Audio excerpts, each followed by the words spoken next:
सदगुरुवे नमः। मंगल मूर्ति सदगुरु मिलवई सर्वाधार, मंगलमय मंगल करनो बिन बहु बारंबार।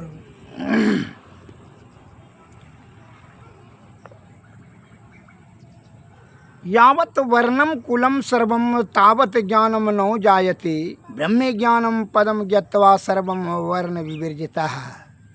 अर्थात जब तक ज्ञान उदय नहीं होता है तब तक विप्र आदि वर्ण भेद और कुल भेद रहते हैं, किंतु ब्रह्म ज्ञान के उदय होने से वे सब दूर हो जाते हैं।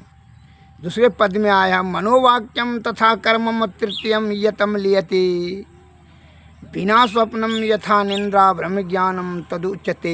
अर्थात जिस ज्ञान में मन वाक्य और कर्म तीनों का लय हो जाते हैं और स्वप्न बिना निंद्रा की तरह बिना अवलंब के जो ज्ञान उत्पन्न होता है उसी को ब्रह्म ज्ञान कहते हैं। तो कर्म कि अगर यदि करेंगे तो उसी के अनुसार से भाग बनता है। अगर ब्रह्म ज्ञान की प्राप्ति करना चाहते हैं तो वह ज्ञान उत्पन्न कीजिए जिस ज्ञान में मन वाक्य और वह सद्गुरु के शरण में जाकर के ही प्राप्त होगी। वह ज्ञान सद्गुरु मंत्र देंगे जिससे कि मन वाक्य और कर्म तीनों का लय हो जाएंगे। लेकिन आप अगर यदि कर्मयोगी हैं तो उसके लिए आपको कर्म करेंगे। काहे कर्म प्रधान विश्व करी राखा, जो जस करहि तस फल चाखा। को नहीं सुख दुख कर दाता, निज कृत कर्म भोगहु ताता। हे भाई, कोई सुख दुख नहीं देता है, निज कृत कर्म से ही सुख दुख की प्राप्ति होती है। अर्थात कर्म योग्य हैं तो कर्म जो है कीजिए, उसी के अनुसार से भाग बनेगा। और आलसी बन कर करके जो है भाग्य के भरोसे बैठ कर करके आप भगवान को कोसेंगे, या आपकी क्या है आलस को अपना दुर्गुण को छिपाने का या बुद्धि षड्यंत्र करना हुआ। इस षड्यंत्र से आप सुखी नहीं हो सकेंगे, ना परम सुख मिलेगा ना सुख मिलेगा। इसलिए यह कर्म प्रधान है तो कर्म भी कीजिए तभी भाग बनेगा और कर्म के अनुसार इससे ही फल आपको मिलेगा। अगर यदि इंद्रिय सुख प्राप्त करने के लिए छल कपट प्रपंच को बुद्धि से कार्य करेंगे तो वह पाप ताप संताप पैदा करेगा, जिसके कारण से आपको कष्ट उत्पन्न करेगा। ये कैसे, मैं उदाहरण देता हूँ, जरा सा ध्यान से सुनिए। एक लघु कथा के माध्यम से। एक सेठ जी का नाम संपतराव था। उसको बेटा बेटी नहीं होता था। बहुत रुपया बिजनेस में कर करके बहुत कमा लिए थे। अनंतः बहुत दान पुण्य किया, यज्ञ किया, तो जो है ज्ञानी ध्यानी ने कुछ आशीर्वाद दिए, जिसमें कि उनको एक बेटी हुआ। बेटी को पाल पोस करके जवान हुई, उसको शादी किया। और जब शादी किया तो अच्छा पैसे वाला से यहाँ शादी किया। वह जब सेठ जी ने अपनी बेटी का शादी किया, चली गई ससुराल। उसका पति जो है, वो लड़की का पति, वह दारू ताड़ी जुआ खेलने लगा, कुकर्म करने, वेश्यावृत्ति करने लगा, कुकर्म करने लगा। उसके कारण से उसका सारी संपत्ति जो है बाबा दादाओं का जो अर्जित किया हुआ था, सारी संपत्ति वह बेच बाच करके जुआ खेल लिया और जो है दुर्व्यसन में वह नष्ट कर दिया। नशा तशा सेवन कर करके वह नष्ट कर दिया। रात दिन वह आदी बन गया, आदत बनते हुए सभी संपत्ति नष्ट हो गया। वह भूखों मरने लगा और बहुत भीषण कष्ट होने लगा। सेठ जी का बेटी को जमाए दोनों को बड़ा भीषण कष्ट होने लगा। अब सेठान बोलती है कि बेटी जमाए को बहुत जो है खाने के लिए भी नहीं मिलता है, अतः आपको इतना धन है तो क्या कीजिएगा, आप बेटी जमाए को दे दीजिए, कुछ मदद कीजिए। कहा सेठ जी ने, संपत राय ने, कि अरे वह अपने कुकर्म से कुसंगति के कारण दुर्व्यसन होकर करके जुआ खेलता है, शराब पीता है, नशा का सेवन करता है, कुसंगति में पड़ कर करके उदंड और आवारा के साथ में घुर कर जो है वेश्याविकृति कर करके सभी सारी संपत्ति नष्ट कर दिया है। उसको अपना कर्म के अनुसार से ही उसको दुख कष्ट भोगना पड़ेगा। तुम्हारे और हमारे देने लेने से कुछ नहीं होगा। कहा नहीं दीजिए न, दे करके दीजिए न, सुधर जाएगा, संभल जाएगा।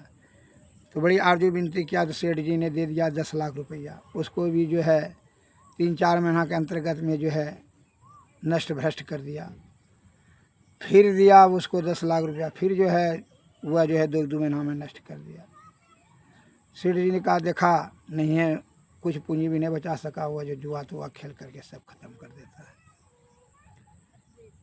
अब सेठ जी ने कड़ा ढंग से डांटने लगा सेठान को, देखो आप तुम हमको मदद कहना देने के लिए, कहा वह उसका कर्म अच्छा नहीं है, कुकर्म के कारण से उसको दुख निश्चित होगा, उसके साथ साथ मेरी बेटी को भी कष्ट हो सहना ही पड़ेगा। कहा जिस प्रकार यह जीवात्मा परमात्मा का अंश है, लेकिन मन माया और काया के कुसंगति में पड़कर विषया आसक्त होकर करके नाना प्रकार का दुख को भोगता है, उसी प्रकार जीवात्मा की जो दुर्गति होता है जन्म मरण के चक्कर में फंस कर करके विषय के आसक्ति के कारण, उसी प्रकार मेरी बेटी का भी जो है उस दुर्व्यसन के साथ में जो है रहने से उसकी भी जीवन को कष्ट निश्चित होगा, इसमें संदेह नहीं है। क्या करोगी, बर्दाश्त करो, समय उसका जब तक कि बुद्धि सद्बुद्धि नहीं हो जाए, दुर्व्यसन का त्याग नहीं कर, तब तक उसको सुख नहीं होगा और उस शांति प्राप्त नहीं होगा। कष्ट जीवन बीतने लगा। एक संजोग की बात हुई, सेठ जी चले गए बाहर बिजनेस के मामले में 10-15 दिन के लिए, और तब तक इनका बेटी जमाई आगे सेठान थी, यहाँ मुंशी दीवान नौकर चाकर बहुत भरे पड़े थे। सभी नौकर चाकर मुंशी दीवान को कह दिया था सेठ जी ने कि बेटी जमा आवे किसी प्रकार का कोई भी धन उसको मेरे बिना आज्ञा का नहीं देना।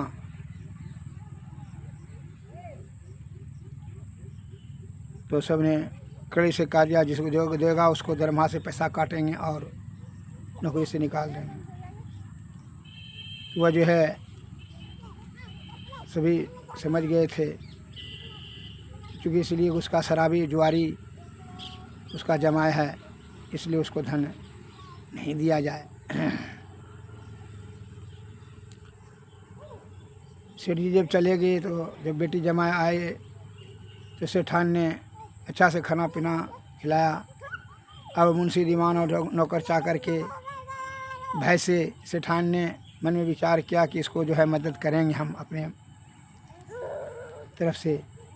वह जो अपना जेवर सब था उसको सोनार से गला करके सिक्का में बदल लिया और 10 किलो मिठाई के बीच बीच में उसको जो है सिक्का को, सोने का सिक्का को मुट्ठी बांध में मिठाई दे दिया बना करके, उसी में सोना सब दे दी सेठान ने बेटी जमाई को कि यह सोना वहाँ अपने घर में निकाल करके पूंजी करके बिजनेस करेगा, फिर जो है आर्थिक जो है प्रबल हो जाएगा, फिर व्यापारी करने लगा और सुख होने लगेगा। ऐसा सोच करके दे दिया कि दरिद्रता इसका नष्ट हो जाएगा, गरीबी दूर हो जाएगी, अमीर हो जाएगा, फिर हमारा बेटी जमाए फिर सुखी हो जाएंगे। तो वो तो दे दिया। लेकर के मिठाई जब जाने लगी बेटी जमाए, तो रास्ते में बीच में बाजार में जब गई तो दोनों ने बेटी जमाए ने विचार किया, अरे इतना मीठा चीज़ कौन खाता अपने घर में, इतना मिठाई क्या खाएगा, मिठाई खाने से बीमारी हो जाएगा। हाँ ठीक है, उसका क्या ज़रूरत है, बेच लीजिए बाजार में। वो 10 किलो मिठाई उसी का बाजार में बेच लिया। यह है पैसा के लालच में 1000 टका ले लिया, वो जो मिठाई बेच दिया, पैसा लेकर चला गया। जब है उधर सेठ जी, संजोग की बात है, उसी दिन जो है सेठ जी शाम को लौटे तो सेठ जी ने मन में विचार किया कि आए 15 दिन पर जो है हम आ रहे हैं घर बाहर से, इसलिए नौकर चाकर मुंशी दीवान को मिठाई देंगे तो खुशी से खिलाएंगे, तो ले लेते हैं। वह 10 किलो का मिठाई बांध दीजिए। वह ये हलवाई के यहाँ संजोग से हलवाई ने वही 10 किलो मिठाई दे दिया, वही मिठाई जो खरीद के रखा था उसकी बेटी जमाई से। वही मिठाई सेठ जी को बांध दिया, पैसा ले लिया। सेठ जी लेकर के वो मिठाई आए तो सेठान को दिया कि जो है बांट देना सब नौकर चाकर मुंशी दीवान को, नड़ीदाय को। तो जैसे वो मिठाई खोली तो देखा ये तो मिठाई हमरे बना हुआ, मन में विचार करने लगी तो कहीं बेटी जमाई से छीन लिया रास्ते में क्या। वो फोड़ करके मिठाई को भंग करके फोड़ करके देखी तो देखा कि सोना भी उसमें है। कहा कि तो हमरे मिठाई हमरा दिया हुआ। सेठ जी को बुला करके पूछती है सेठान कि ये मिठाई कहाँ से लिए हैं। क्योंकि हम तो हलवाई के यहाँ से खरीदे हैं 10 किलो। तो 10 किलो तो हम तो दिए थे, बेटी जमाई को दिए थे, ये सोना घुसिया के इसमें नौकर चाकर के पैसे का आपको। कहा तुमने छल कपट से बेटी जमाई का तो मदद करने का कुछ चेष्टा किया, लेकिन देखो कि कितना उसका भाग्यहीन है। वो कर्म करता ही नहीं तो भाग क्या बनेगा कि वो मिठाई बेच दिया हलवैया के यहाँ और रुपया 1000 टका लेकर चला गया और वही मिठाई हम खरीद कर लाए। इसलिए कहता है को नहीं सुख दुख कर दाता, निज कृत कर्म भोगहु ताता। हे भाई, कर्म करने से ही भाग बनता है। श्री सद्गुरु महाराज की। इसलिए कर्म प्रधान विश्व करी राखा, जो जस करहि तस फल जागा। कोई सुख और दुख नहीं देता है, यह कालगति कर्म के अनुसार से फल देता है। एक उदाहरण और देते हैं। एक बुढ़िया ब्राह्मणी की इकलौता पुत्र था, उसको सांप ने काट लिया। बुढ़िया रो रही थी, उस सांप को जो है एक सपड़िया ने पकड़ लिया। सपड़िया ने बुढ़िया के सामने वो सांप को ला करके कहा कि देवी जी आप आज्ञा दीजिए, माता जी, चाची जी, तो हम इस सांप को मार देंगे। यही सांप ने आपके बेटा को काट लिया जो मर गया है, हम इसको जला देंगे, सांप को मुर्की कुटिया देंगे, काट देंगे, आप आज्ञा दीजिए, इसको मार देते हैं।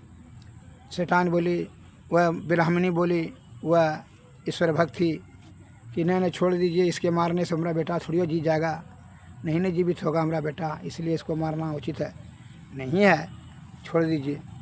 कहा नहीं, इसके कारण से मृत्यु हुआ है। तो सांप ने मनुष्य के भाषा में बोलने लगा, अरे भाई, हमरा इसमें कोई दोष नहीं है, काल ने ऑर्डर दिया हमको, उसी के लिए उसी के आज्ञा अनुसार से हमने काटा। कहा तुम हम जो मनुष्य के बात भाषा में बोल कर हमको तू भयभीत करना चाहता है, बहाना लेता है, काल ने ऑर्डर दिया है, हम तुमको जरूर कुटिया देंगे, मार देंगे, जरा देंगे। इस प्रकार से बोल ही रहा था, लेकिन सांप को नहीं छोड़ रहा था। बुढ़िया भी बोल रही थी छोड़ दीजिए, लेकिन जो है नहीं छोड़ रहा था कि नहीं इसको मारेंगे। तब तक जो है यमराज काल जो है आगे कहा कि हमको जो है हम लोग महाकाल के आदेश के अनुसार से काम करते हैं, अतः इसमें सांप का कोई दोष नहीं है, हमने इसको कहा और हमारा भी दोष नहीं है, इसमें महाकाल का ने ऑर्डर दिया वहाँ का, इसको कर्म के अनुसार से ही वहाँ देखा गया, इसका कर्म के अनुसार से ही यहाँ इतने दिन इसको रहना था, इसकी जीवनी शक्ति खत्म हो गई, इसलिए अब यहाँ से इसको जाना था, इसके जीवात्मा को, इसलिए इसको मृत्यु प्राप्त हुआ है। अतः इसमें इस काल में सांप का दोष है, ना मेरा दोष है, ना महाकाल का, इसके कर्म के अनुसार से ही इसको दंड मिला है। अतः आप किसी पर क्रोध कर करके किसी को, निर्दोष को, शस्त्र को और जो है ज्ञान को आप मिथ्यारोप न लगावें, आप इसको छोड़ दीजिए। ब्राह्मणी ने कहा, कड़ा आदेश दिया, सपड़िया को छोड़ दीजिए, इसको सपड़िया उसको छोड़ दिया। इसलिए कर्म के अनुसार से फल मिलता है। कौ नहीं सुख दुख कर दाता, निज कृत कर्म।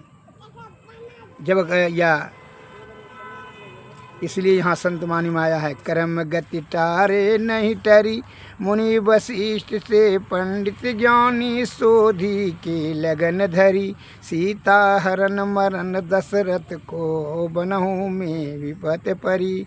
कहाँ वह फंदा, कहाँ वह परापारधि, कहाँ वह मृग चरी, सीता को हरि ले गयो रावण, सोने के लंक जरी। नीच हाथ हरिचंद बिकाने बलि हैं पताल धरी। कोटि गाय नित पुण्य करत नीर्ग गिर गिट योनि परी। पांडव जिनके यापू सारथी तिन पर विपति परी। दुर्योधन को गर्व मिटायो यदुकुल नाश करी। राहु केतु ओ भानु चंद्रमा विधि संयोग परी। कहीं कबीर सुनो भाई साधु होनी हो के रही। अगर यदि तू चाहता है कि कर्म का फल नहीं भोगना पड़े, पाप ताप संताप इंद्रिय सुख प्राप्ति करने के लिए ये तुमने छल कपट प्रपंच से विषया आसक्त होकर के कुकर्म जो जमा कर लिया, उसका पाप अगर तुमको नहीं चाहते तो इसके सदगुरु के शरण में जाओ। तो नदानुसंधान विधि से उन्होंने आपके कर्म को पाप ताप संताप को सब को जो है नाश करने का विधि बता देंगी। कहा नदानुसंधान जो है ध्यान सुषमना में ध्यान करने से सभी पाप ताप संताप सब का हरण हो जाता है। इसमें जरा भी संशय नहीं है। यह उपनिषद में बता रहा है, इसलिए यहाँ बता रहे हैं कि सदगुरु की शरण में जा, तब जो है मानस जप मानस ध्यान दृष्टि साधन सूरत शब्द योग, जिसमें कि सूरत शब्द योग जिसको नदानुसंधान विधि कहते हैं, वह सरल और सहज सुमार्ग है। ईश्वर प्राप्ति करने में डायरेक्ट जो है यह पाप ताप जमराज के चक्कर में नहीं फंसना होगा। जो है ये तीनों पर्दों के पार अंधकार प्रकाश शब्द मंडल और अनहत में जाकर के पाप ताप संताप सब जल कर राख हो जाएगा। मन माया काया सभी जल कर राख हो जाएगा। तब सार शब्द से निशब्द में पर ब्रह्म की प्राप्ति हो जाएगी। फिर इसको भोगने भागने की कोई जरूरत नहीं है। इसलिए कहा जाता है तीन नौ खंड में गुरु से बड़ा न कोई करता, जो ना करी सके गुरु करे से हो। श्री गुरु पद नख मणि गण ज्योति, सुमरत दिव्य दृष्टि होती। गुरु का पद का नख का ध्यान तो करने से हृदय में जो ज्योति प्रकाश है वही ज्योति जो है ब्रह्म ज्योति में मिल जाएगा, अर्थात परम गति प्राप्त हो जाएगा। इसलिए संत महात्मा लोग बताते हैं गुरु भक्ति की महिमा अपार निगुराय क्या जाने। गुरु भक्ति की महिमा अपार निगुराय क्या जाने। गुरु भक्ति है यति जीनी जैसे है मकरी की तार। गुरु भक्ति की महिमा अपार गुराय क्या जाने। भवजल नदियाय गम बह धरवा, इसमें 84 की धार निगराय क्या जाने। गुरु भक्ति की महिमा अपार। बिनु गुरु भक्ति पड़े जम फांसी, गुरु भक्ति पड़े जम फांसी, जम का खाएगा मार। गुरु भक्ति की महिमा अपार निगराय क्या जाने। गुरु की भक्ति कटे जम फांसी, जम के मुख में परछार। गुरु भक्ति की महिमा अपार निगराय क्या जाने। गुरु भक्ति की महिमा कहत कबीर सुनो भाई साधु, गुरु बिनु नहीं नित तोर। गुरु भक्ति की महिमा अपार निगराय क्या जाने। श्री सद्गुरु महाराज की जय। श्री सद्गुरु महाराज की जय।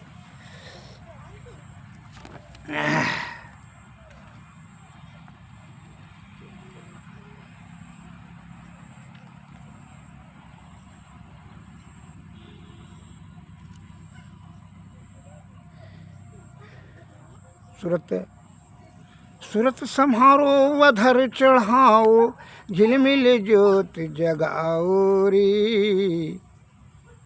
अतारा झलकी दामनी दम के, दीपक ज्योति उगाओ रे। चांदनी चंद्र सुर परेखो, आत्मया अनुभव पाओ रे। 5 3 मन न्यौरहो के, सत शब्द मिल जाओ रे। शांति लाभ का यत्न यही है, सब संतन ने गायुरी देवी साहब परचार करे, यही में ही गाय सुनायुरी सूरत समारो यधर चढ़ाओ, झिलमिल जोत जगाओरी। श्री सद्गुरु महाराज की जय। आरती तन मंदिर कीजिए, दृष्टि जुगल कर सन मुख दीजिए, चमकई बिंदु सूक्ष्म यति उजल, ब्रह्म ज्योति अनुपम लख लीजिए, जगमग जगमग रूप ब्रह्मंडा, निरखी निरखी ज्योति तज दीजिए, शब्द सूरत भ्यास सरल तर, करी करी सार सवद गही लीजिए, ऐसी जुगत काया गढ़ त्यागी, भव भ्रम वेद सकल मल छीजे, भवखंडन आरती यह निर्मल, कर में ही अमृत रस पीजिए, आरती तन मंदिर में कीजिए, दृष्टि जुगल कर सन मुख दीजिए। श्री सद्गुरु महाराज। नमस्कार। जय जय।